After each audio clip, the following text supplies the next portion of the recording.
a tutorial for reviewers of OER units for English Language Arts in Carlsbad Unified.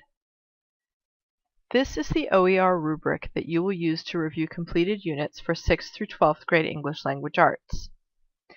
At the top is a section where you will record information to identify the unit, including the grade level or course, the curators who worked on it, your name, the unit title as it is stated by the curators, and whether or not any introductory comments about the unit, also known as an abstract, are included.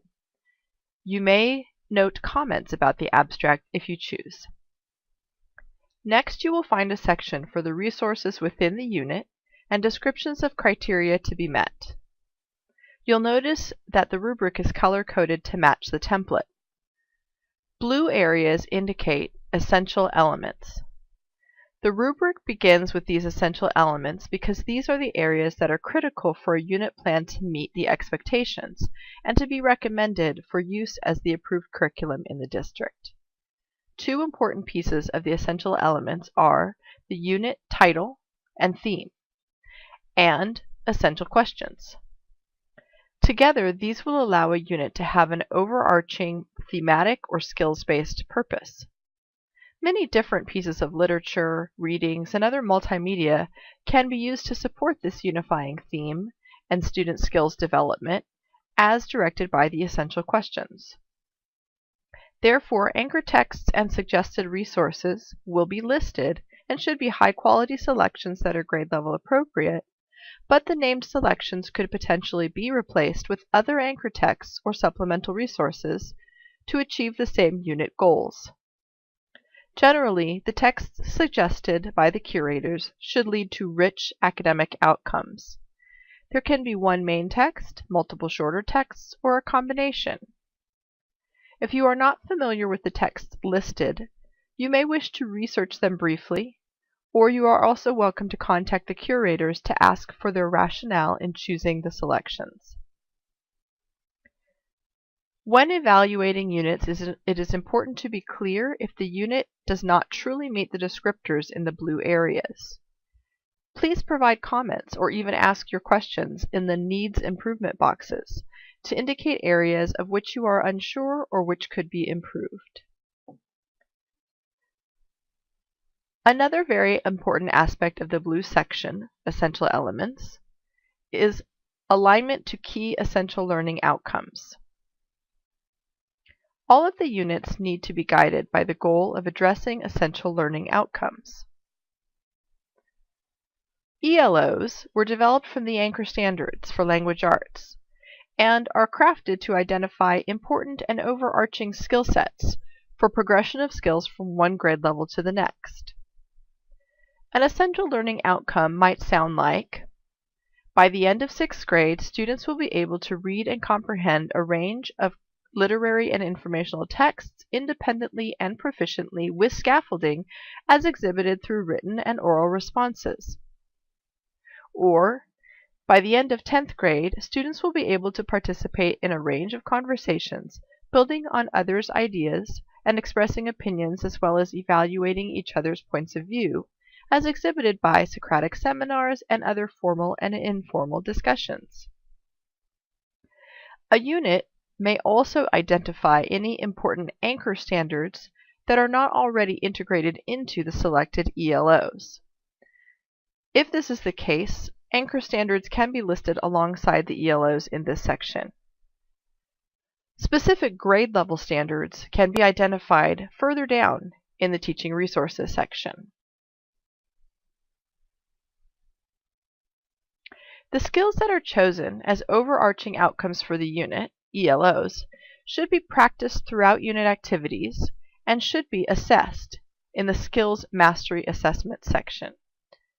A unit can contain many assessments of varying types, but the Skills Mastery Assessment is focused on measuring student proficiency on the key essential learning outcomes. Skills Mastery Assessments may also be used as common assessments by teacher teams, so guiding documents such as prompts, instructions, scoring guides, rubrics, and student exemplars should be provided so that teachers could administer the mastery assessment with fidelity. Green areas on the rubric indicate where there is flexibility. The unit curators should provide resources in the green areas as well as the blue. However, there is much more choice and personal style allowed in the flexible resources areas on the rubric. Additional assessments may be included in the unit plan, in addition to the skills mastery assessment. These would most likely be assessments of smaller skill sets or prerequisite skills aligned with specific lessons and activities. For differentiation and intervention, you may need to open documents linked within the Teaching Resources section of the unit plan and look carefully at day-to-day instructional suggestions to find strategies for grouping, graphic organizer, links to alternative texts and multimedia, etc. that would help a teacher to support diverse learners. If it is not evident that there are strategies for differentiation and intervention provided, it is very important to note that in the Needs Improvement box. Think about a new teacher picking up the unit. How would a new teacher know what types of strategies might be available to use with the lessons of this unit if they have special ed students or English learners in their classroom? If you can't find those strategies, then a new teacher probably would not be able to either. The unit curators might easily be able to remedy this by simply identifying the strategies for differentiation more clearly. You may notice that Teaching Resources is green on the rubric, indicating flexibility, but blue on the template, indicating a non-negotiable area. This is because it is essential that the curators provide activities and materials and identify the relevant standards within the Teaching Resources section. However, in evaluating those resources, you can view them through a lens of flexibility. Resources must be present and must be standards aligned, but what kind of resources, activities, lessons, and which grade level standards they address may vary according to pacing, style, or the standards that are addressed in other grade level units.